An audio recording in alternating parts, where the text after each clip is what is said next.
La métropole et 6 autres intercommunalités du Sud-Isère mettent les petits paquets dans les grands pour proposer un centre de tri plus performant et moins énergivore. Toujours à Athanor, il reçoit désormais toutes les poubelles jaunes ouvertes et containers de déchets triés de leurs habitants. Grenoble, le changement avait choisi ce matin le cœur du quartier Hoche pour faire son bilan des 10 années de mandat du maire écologiste Éric Piolle. Pour Alain Carignon, je cite, le symbole des lieux de deal et de la dégradation des quartiers ces dernières années, sans oublier bien sûr l'augmentation des impôts. Et puis Mountain Planet fête ses 50 ans du 16 au 18 avril à Alpe Expo Grenoble. Des professionnels du monde entier sont attendus qui permettront d'aménager durablement la montagne. Nathalie Béranger, présidente d'Alpexpo, est l'invitée du JT. Bonsoir à tous, ravi de vous retrouver dans ce JT du lundi 15 avril 2024, du lundi au vendredi à partir de 18h, l'essentiel de l'actualité du Grand Grenoble. Poubelle la vie à 7. Le site Athanor bénéficie désormais d'un nouveau centre de tri pour 7 collectivités, soit près de 740 000 habitants. Un parcours mécanique, humain et un nouveau robot trieur pour un taux de pureté de 98%. Mais on ne doit pas, pour cela, ne pas trier correctement ses déchets. Mirko Pesci. Des tapis aimantés, une pince automatisée et des tonnes de déchets. Le nouveau centre de tri Athanor à la Tronche a lancé ses machines pour la phase de test. Le coût du projet, 53 millions d'euros partagés entre 7 collectivités iséroises. Donc Grenoble-Alpes Métropole, le Pays Voironnais, le Grésivaudan, Saint-Marcellin vers Corps-Isère Communauté, Loisan, le Trièves et la Matésine. Donc ils sont associés pour reconstruire ce centre de tri. On veut mieux capter les déchets recyclables qui sont dans les poubelles des habitants en fait, du Sud-Isère et donc en parallèle réduire les arrivées à l'incinérateur. Pour réduire l'incinération et favoriser la réutilisation des biens, ce nouveau site se concentre sur le recyclage. Il peut trier jusqu'à 14 tonnes de déchets par heure, avec une capacité annuelle proche de 52 000 tonnes. C'est un vrai changement là, avec effectivement des conditions de travail qui sont très améliorées et puis un process industriel qui est beaucoup plus performant. Vous voyez derrière moi, en fait, on est sur des taux de qualité, de pureté des produits qui vont être vraiment nettement améliorés. La plupart des matières triées sera recyclée en France. Le papier en mélange sera traité en Espagne ou en Allemagne et certains plastiques en Italie. Parfois, les intercommunalités envoyaient très loin leurs déchets, pas triés, et aujourd'hui, on a décidé de faire local. C'est finalement une vraie prouesse collective. On réindustrialise localement aussi la filière de traitement des déchets. Il fallait bien qu'on continue à trier quand même nos déchets. On avait du foncier pour ça et c'est finalement la bonne optimisation. Le centre emploie 70 personnes à l'année. La destruction de l'ancien bâtiment est prévue en septembre 2024. Et le centre de tri se visite. Après les travaux, ces visites devraient reprendre en juin. Vous pouvez envoyer un mail au messager du tri. Vaste opération de tri des gendarmes de la brigade de recherche de Grenoble. La semaine dernière, ils ont saisi 10 000 euros en liquide, 2,5 kg de cannabis, 230 grammes de cocaïne, 49 cartouches de cigarettes, des avoirs financiers de plus de 120 000 euros et 3 véhicules. 6 personnes ont été arrêtées, dont 2 soupçonnées d'être à la tête de ce groupe qui alimentait le trafic sur les communes de Vif, Le Gap, Pont-de-Claix et Sassenage. Les responsables âgés d'une quarantaine d'années, pères de famille et salariés, seront jugés le 22 mai. Le quartier de l'Alma à Grenoble, toujours au cœur du trafic. Peu avant 21h dimanche soir, 2 hommes à moto ont tiré plusieurs rafales d'armes automatiques depuis la rue Trécloître en direction de la place Edmond-Arnault. Ils ont pris la fuite avant l'arrivée de la police et des secours. Sur place, 2 hommes ont été blessés par des éclats de bitume causés par les balles. En décembre dernier, des coups de feu avaient été tirés au même endroit pour chasser la concurrence et reprendre un point de deal, un site qui, selon les enquêteurs, engendre environ 20 000 euros de chiffre d'affaires par jour. Et c'est dans ce contexte qu'Alain Carignon et son groupe Grenoble Le Changement avaient choisi de présenter ce lundi matin ce qu'ils estiment être le bilan de 10 ans d'Éric Piolle à la tête de la mairie. Sans surprise, plus de mauvais points que de bons pour celui qui prépare déjà 2026. Le 3 place André Malraux, c'est un des lieux de deal, des dizaines et des dizaines de lieux de deal dans la ville. Et cet immeuble d'Actis est comme beaucoup, c'est-à-dire très difficile à fréquenter par les habitants du fait de cette présence. Et donc nous voulons dénoncer en même temps la ghettoisation et la dégradation des quartiers. Et le bilan d'Éric Piolle de 10 ans, c'est le maire de l'impôt et le maire de la dette. La ville est endettée pour les 20 prochaines années. ce qui signifie qu'il a sacrifié les générations futures. Et il lui fallu réformer la ville, et il ne l'a pas fait. Au contraire, il a accru les dépenses de fonctionnement, et ceci au détriment de la vie quotidienne des Grenoblois qui s'est dégradée. Avec la présentation de ce bilan d'Éric Piolle, nous allons engager le débat avec les Grenoblois, nous allons faire un aller vers, de façon à faire remonter à la fois leurs préoccupations, leurs problématiques et leurs propositions, de façon à élaborer ensemble un projet pour Grenoble qui soit une rupture avec la gestion actuelle.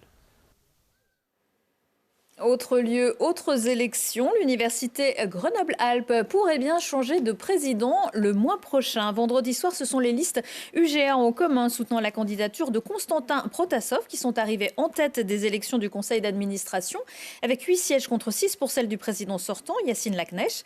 Les élections de février qu'il avait reconduit avaient été annulées pour manquement à la déontologie. Le match entre le prof de physique et le prof d'informatique et maths est donc prévu le 16 mai. En attendant, ce sera le coup d'envoi mardi à 20h30 sur la place centrale du campus d'une vélo-techno-parade organisée par le service M-Vélo+, arrivée prévue 1 heure plus tard à la Haute Vitesse. Les participants doivent porter des accessoires lumineux et des vêtements colorés, mais venir avec leur propre vélo.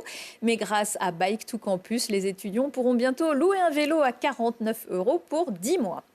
Parcourir 4700 km à vélo, un Tour de France au plus près des frontières avec une arrivée prévue à Voiron dans 10 semaines. C'est le défi que s'est lancé Georges Gontard avec l'aide de son teckel Ruby.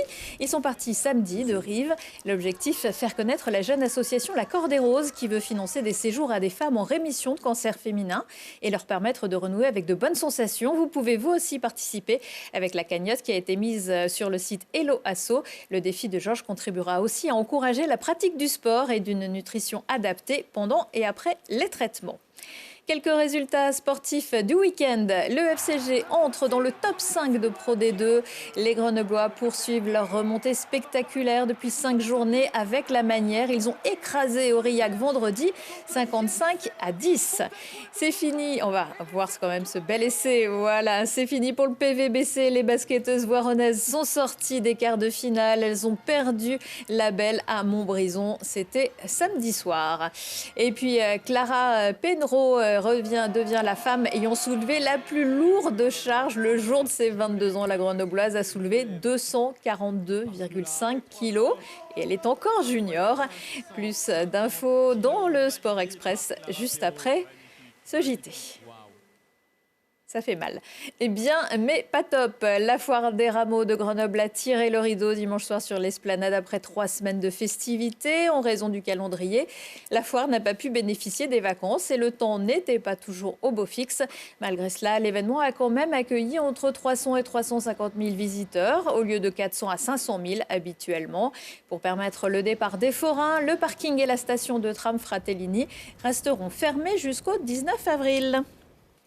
Et des montagnes russes, on passe au Mountain Planet. L'événement qui célèbre l'aménagement de la montagne fête ses 50 ans à Alpexpo Grenoble à partir de mardi et jusqu'à jeudi. Nathalie Béranger, bonsoir. Bonsoir. Et vous êtes la présidente d'Alpexpo.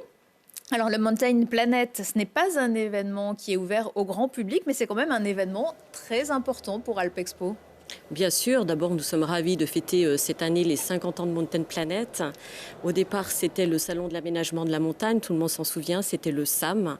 Il avait à l'époque 7000 visiteurs.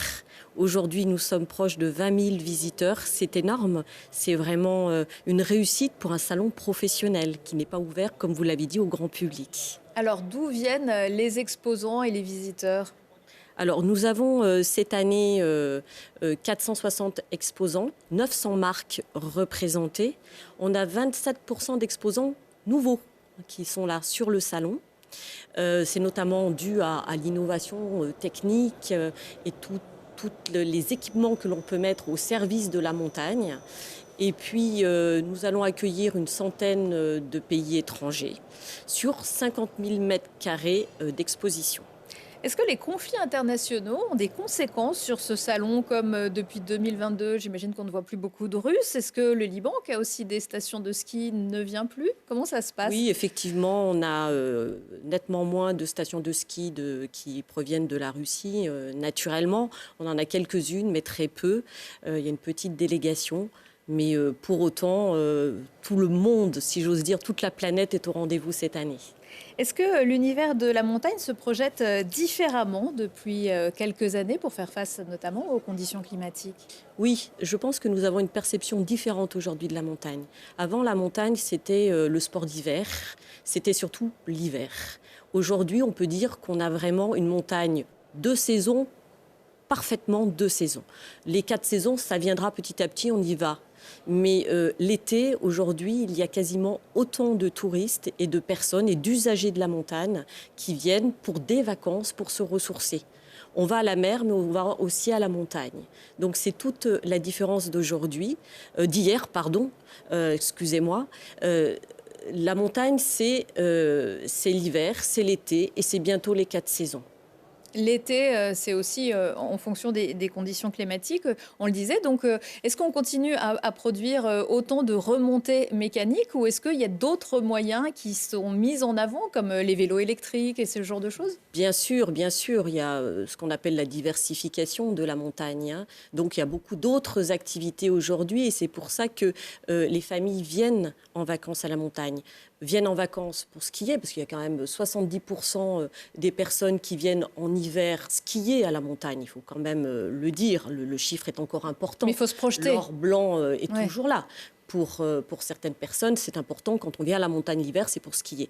Mais pour autant, il y a des personnes qui viennent aussi pour profiter de la montagne. Et l'été, c'est vraiment pour profiter pleinement de la montagne avec toutes les nouvelles activités qui sont mises en place. Et des innovations qu'on va découvrir à l'occasion de ce salon. Est-ce que vous pouvez nous en citer quelques-unes, des choses qui vous ont particulièrement marqué peut-être? Vous savez, sur un salon comme ça qui est professionnel, c'est surtout la sécurisation de la montagne. C'est surtout cette résilience aussi que l'on a vis-à-vis du développement de la montagne.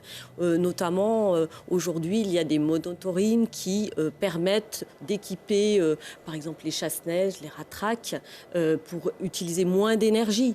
Moi, je pense qu'il faut se le dire, les acteurs locaux de la montagne et les acteurs tout court de la montagne et des collectivités, on a bien conscience aujourd'hui que ce qui est important, c'est de préserver aussi nos montagnes. Tout le monde y tient, tout le monde a à cœur de la préserver, la montagne. Donc, c'est la raison pour laquelle, aujourd'hui, l'innovation, c'est important et il ne faut pas opposer le développement économique et l'innovation à la préservation de la planète. Je pense que c'est une erreur. Au contraire, c'est l'inverse. Le développement économique et l'innovation permet justement d'être résilient sur le développement de la montagne. Est-ce que ça ne fait pas une montagne qui devient un peu trop chère pour certains aussi? Non, puisqu'il y a des tarifs solidaires aujourd'hui.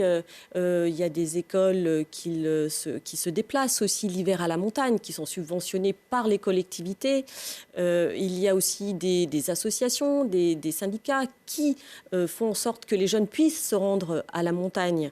Donc non, elle s'est assez démocratisée, la montagne, bien au contraire.